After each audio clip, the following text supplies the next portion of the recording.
Most of the conversation about carbon today is about fossil fuel emissions. And most of the energy of environmentalists, in the climate movement especially, is to find ways to reduce carbon emissions. What has been left out of the conversation to a large extent, not entirely, is the role of forests and wetlands and soil in sequestering carbon, taking carbon out of the atmosphere and restoring a healthy carbon cycle where whatever carbon is produced, it is reabsorbed again.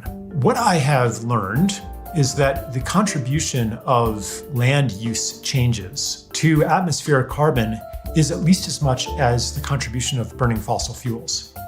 Exposing soil to oxidation puts tremendous amounts of CO2 into the air. And the ruin of the biological systems prevents that released carbon from being brought back into the soil.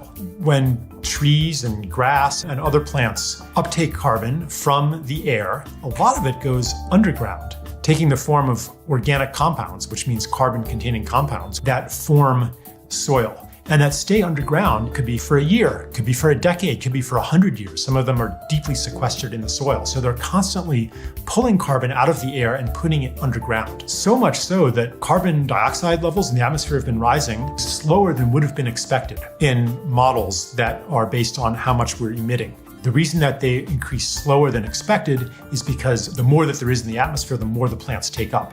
Of course, they're not increasing their uptake fast enough to offset emissions. But it points to the capacity for life to maintain atmospheric balance if we're not getting in the way. Unfortunately, we're getting in the way. Today, I think we have something like half of the trees that we had before civilization. Half of the mangrove swamps of Asia have been destroyed. 80% of the seagrass meadows on the New England coast are gone. We have rising emissions, and these organs of Gaia that maintain a healthy carbon cycle have been destroyed. So what are we going to do about it?